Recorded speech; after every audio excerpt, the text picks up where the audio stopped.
Hey everyone, welcome back. Today we're going to be doing a deep dive into something super important, self-awareness and how it can completely change your relationships. Yeah, for the better, right? Exactly. I mean, we all want those connections, the kind that just feel, I don't know, easy Mm, and fulfilling. Yeah, you know what I mean? absolutely. So to help us unpack all of this, we're going to be looking at the Love Blueprint podcast, specifically their episode, Start With You, Building Self-Awareness. Oh, yeah, that one was packed with good stuff. Seriously. They had some amazing guests and exercises, so get ready. I'm excited to dive in. Me too. Okay, so right off the bat, they make this point that self-awareness is like the foundation. Ooh, I like that. The foundation. Yeah, like when you're building a house, you got to have that solid base. And it's the same with relationships. Makes sense. And they brought in some serious experts to back this up. People like Brene Brown and Carl Jung. Those are some big names. I know, right? Yeah. And they both talk about how self-awareness is so much more than just knowing your favorite color or what kind of music you like. It's way deeper than that. Exactly. It's about really understanding like your thoughts and emotions, even those little things that make you react in certain ways. It's those little things that can really trip us up in relationships. Totally. And the episode really emphasizes that when you're truly self-aware, you're able to show up as your most authentic self. Without all the baggage, right? Exactly. It's like you're not projecting all your insecurities or past hurts onto your partner. Which can be so damaging. Seriously. Yeah. So we know why self-awareness is important, but how do we actually get there? Like, how do we build it? Well, the Love Blueprint breaks it down into three key areas: your core values, your emotional triggers, and your relationship needs. Okay, I'm liking this already. They actually call these the essential building blocks for a healthy relationship. Ooh, love that. Mm. So let's start with core values. What exactly are they and why are they so crucial? Core values are basically your non-negotiable. Non-negotiables.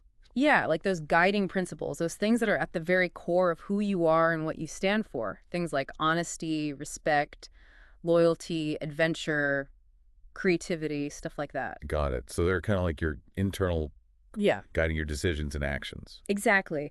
And everyone's compass will point in a slightly different direction, which is totally fine. So if someone says honesty is a core value, but they constantly lie to their partner, that's a huge red flag. Huge. It means their actions aren't aligned with their values, which is a recipe for disaster. Makes sense. The Love Blueprint actually has this exercise where they ask listeners to write down 5 core values. That are non-negotiable for them. Right.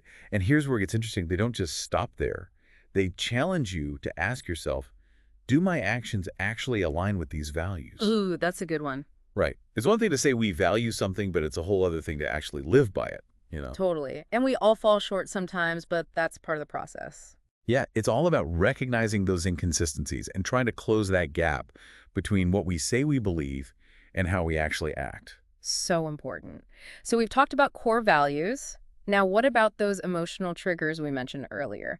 This is where things can get a little tricky. Okay, let's unpack this. So we all have them, right? Those situations or words that can just like set us off emotionally. Yeah, we all have those buttons that people know how to push. Exactly.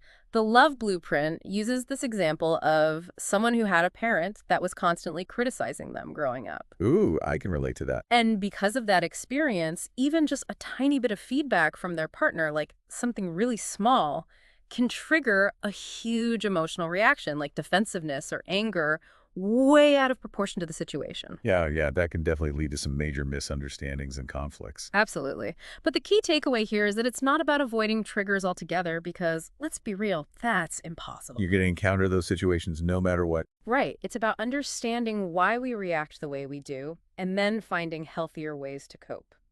So how do we even begin to do that? Well, the Love Blueprint suggests this exercise where you think back to a recent conflict, one that really got under your skin, Okay, and you really try to break it down. Like, what exactly happened? What were you feeling in that moment? And most importantly, why did it bother you so much? It's like becoming an emotional detective. I like that, an emotional detective. Yeah. By understanding the root cause of our triggers, we can start to detach from that initial knee-jerk reaction and choose a more thoughtful response. Makes sense. So it's about creating that space between the trigger and the reaction. Exactly. Oh. And that space, that's where the real magic happens. Okay, this is all making so much sense. But we've covered core values, emotional triggers. What's that third piece of the self-awareness puzzle? This one's all about understanding your relationship needs, which can be a lot trickier than it sounds. Relationship needs, huh? I'm intrigued. Tell me more. We often confuse needs with wants, and that can create all sorts of problems in our relationships. Okay, I'm already feeling a little lost. Yeah. Break that down for me. What's the difference between a need and a want when we're talking about relationships? Think of it this way. Wants are those nice to haves, like the cherry on top. Okay, the cherry on top. Yeah, like it might be great if your partner loves to cook or is super into fitness, but are those things absolutely essential for your happiness? Good point. Needs, on the other hand, those are the fundamental elements that make you feel secure, loved, and respected. Those things you can't really compromise on. So needs are like the non-negotiables, the must-haves for a healthy relationship, whereas wants are more like preferences. Exactly. The Love Blueprint highlights some common relationship needs, things like emotional support, quality time, physical touch, maybe even a sense of shared adventure. And I imagine those needs can be different for everyone. Absolutely. That's why self-awareness is so crucial here. Because if you don't even know your own needs, how can you expect your partner to fulfill them? Right. Precisely. And this is where it gets really interesting. The podcast guests talk about how unmet needs are often at the root of resentment and conflict in relationships. Oh, that's a good point. It's like we might not even realize it's happening, but when those core needs are constantly ignored or dismissed, it creates a lot of tension and unhappiness. Wow, that's a powerful insight. Makes me think back to some of my past relationships where I felt constantly frustrated or like I wasn't being heard. It happens to the best of us. Maybe I wasn't communicating my needs clearly enough, or maybe my needs just weren't compatible with my partner's. It's so common. And that's where this exercise from the Love Blueprint comes in. What exercise? They encourage listeners to take some time to reflect on 3 things they absolutely need in a relationship to feel happy and fulfilled. Okay, so not the superficial ones, but those deep core needs. Exactly. And then they suggest actually writing those needs down and thinking about how you can communicate them to your partner. That's a really practical tip. I love how this deep dive is giving us all these actionable steps we can actually use. It's not just theory, it's about real-life application. Totally. So whether you're currently in a relationship or looking to start a new one, knowing your needs is essential, like having a roadmap to guide you toward healthy connections. Exactly. A roadmap to relationship success. Okay, so we've covered the 3 key areas of self-awareness from the Love Blueprint: core values, emotional triggers, and relationship needs. It's a lot to take in. It is. But how do we take all of this knowledge and actually make it a part of our daily lives? That's the million-dollar question, right? Self-awareness isn't just a one-time exercise, it's an ongoing practice. How do we make it a habit? The Love Blueprint has a really cool suggestion. They recommend checking in with yourself regularly. They even have a little ritual for the end of each day. Oh, tell me more. I love a good ritual. They encourage listeners to ask themselves 3 simple questions. Did I live according to my values today? Did I communicate my needs effectively? And was I able to recognize and manage my triggers? Wow, those are some powerful questions. They really make you think. I bet just taking a few minutes each day to reflect on those things can make a huge difference over time. Absolutely. It's about making self-awareness a part of your daily routine. Not just something you think about when things are going wrong. Exactly. It's like preventative maintenance for your relationships. I love that analogy. Yep. So it's not just about understanding ourselves, it's about how that understanding translates into stronger, more fulfilling relationships with everyone in our lives, not just romantic partners. Precisely. It's about elevating all your connections. And you know what's really cool? Even though the Love Blueprint focuses primarily on romantic relationships, I can't help but think about how all of these principles apply to other types of relationships as well. Oh, totally. Friendships, family dynamics, even our interactions at work. It's like this whole self-awareness thing is the secret ingredient to making all our relationships work better. Couldn't agree more. It's about building a better you so you can have better relationships. So true. So for our listeners who are feeling inspired to embark on their own self-awareness journeys, what advice would you give them? Where should they even begin? Start small. You don't have to figure everything out at once. Yeah, one step at a time. Pick one area to focus on, maybe exploring your core values, paying attention to your emotional triggers, whatever resonates with you. And there are so many great resources out there. Oh yeah, tons of books, podcasts, workshops, even therapy. Just find what works for you and start exploring. And remember, be kind to yourself. Celebrate those small wins. It's a journey, not a race. This has been such an insightful deep dive into the world of self-awareness. It really highlights how understanding ourselves is the foundation for building meaningful connections in all areas of our lives. Couldn't have said it better myself. Until next time, everyone, keep diving deep. So tricky, huh? I'm kind of curious now. What makes them so tricky? Well, like I was saying, we often mix up needs with wants, Oh, and that can throw a wrench in things. makes sense. So in terms of relationships, what's the difference between like a need and a want? So think of it this way. Wants are those, like, nice-to-haves, those extra things, like the cherry on top. Okay, the cherry on top. Yeah, for example, it would be awesome if your partner was like a gourmet chef. Oh, absolutely. But is that truly essential for your happiness and fulfillment in the relationship? I guess not. That's more like a bonus. Exactly. Needs, though, those are different. Those are the things that make you feel secure and loved and respected, the stuff you just can't compromise on. The needs are non-negotiables. The must-haves, wants are more like, I don't know, preferences. Exactly. And the Love Blueprint actually lists some common relationship needs, like emotional support, quality time, physical touch, even shared adventure. Oh, yeah. That So makes good. sense. But those can vary so much from person to person. Which is why self-awareness is so important in the first place. It all comes back to that. Because if you don't even know what you need, how can you expect your partner to meet those needs? Exactly. And it's interesting. Hmm. A lot of times those unmet needs, Mhm. they're actually the root of resentment and conflict in relationships. Oh, wow. Yeah, it can be sneaky too because we don't always realize it's happening. Mhm. But when those core needs keep getting ignored or dismissed, Yeah, it builds up all this tension and unhappiness. that makes total sense. Actually, it's making me think about some of my past relationships where I was constantly frustrated. Like I felt misunderstood. It happens. And maybe it was because I wasn't communicating my needs clearly, or maybe my needs just weren't compatible with my partner's. Who knows? It's really common, and the Love Blueprint has this great exercise for this. Oh, what is it? They basically say, take some time to think about like 3 things you absolutely need in a relationship to feel happy and fulfilled. Not the superficial stuff, but the deeper needs. Right, the core stuff. And then write those needs down Okay. and think about how you can communicate them to your partner. I like that. It's so actionable. This whole deep dive has been full of stuff you can actually use. It's not just theory, it's practical. Exactly. And I'm realizing that whether you're in a relationship now or hoping to start a new one, knowing your needs is, like, essential. It's like having a roadmap, Ooh, a roadmap. Yeah. guiding you toward those healthy connections. So we've covered the 3 key areas from the Love Blueprint: core values, emotional triggers, relationship needs. Phew, that's a lot. It is. But now the question is, how do we take all this and actually make it part of our lives? That's the million-dollar question, right? Self-awareness isn't a one-time thing. It's got to be ongoing. So how do we make it a habit? How do we keep it up?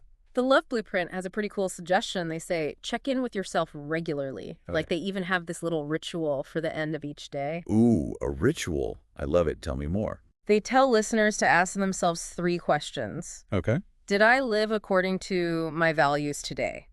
All right. Did I communicate my needs effectively? Okay. And was I able to recognize and manage my triggers? Wow, those are good ones. Right.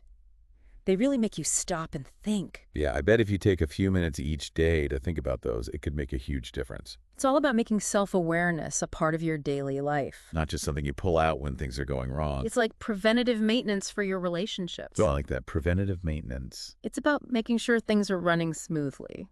So it's not just about knowing yourself. It's about how that self-knowledge actually impacts your relationships with everyone, not just romantic ones. Exactly. You're building stronger connections across the board. And what's funny is even though the Love Blueprint focuses on romantic relationships, Yeah. I can't help but think about how all these principles could apply to other relationships too, like with friends, family, even at work. Oh, absolutely. They're all connected. It's like self-awareness is the secret ingredient to making all our relationships better. It all starts with you. So true. For our listeners who are feeling inspired, what advice would you give them for starting their own self-awareness journey? I'd say start small. Yeah. You don't have to have all the answers right away. Take it one step at a time. Pick one area that interests you. Maybe it's your core values. Maybe it's those emotional triggers. Whatever speaks to you. And there are tons of resources out there, books, podcasts, workshops, even therapy. Find what works for you and just start exploring. And remember, be kind to yourself. It's a journey. Celebrate the small wins. This has been such a great deep dive into self-awareness. It really shows how understanding ourselves is the key to building those fulfilling relationships we all crave. In every aspect of our lives. Couldn't have said it better. Until next time, everyone, keep diving deep. Yeah, it really is. Like, it's the key to better relationships with everyone, not just romantic ones, but with friends, family, colleagues, everyone. It really is. Like, think about it. Let's say one of your core values is loyalty. Well, if you're really self-aware, you're going to naturally be drawn to friends who also value loyalty. Oh, that makes so much sense. We're drawn to people who reflect those qualities we admire in ourselves. Exactly. And if those qualities are super important to you, Yeah. chances are those friendships will be way more fulfilling and probably a lot less dramatic, too. Oh, for sure. Less drama is always a good thing. Definitely. And the same goes for understanding our emotional triggers, right? Like, let's say you have a friend who's always canceling plans last minute. The worst. I know, right? It's super frustrating. But if you're self-aware, you can start to recognize that maybe your frustration is coming from a deeper place, you know? Okay, like what? Like a need for reliability or respect, something like that. Interesting. And so instead of getting angry or being all passive-aggressive about it, Yeah. you can actually talk to your friend about it, you know? An open and honest conversation about how their actions are making you feel. That's definitely a healthier approach than just stewing in resentment or like blowing up at them. For sure. And honestly, that same principle applies to family relationships too. We all have those relatives who know exactly how to push our buttons. Oh, tell me about it. Family gatherings can be a minefield of emotional triggers, seriously. Right. It's like a minefield.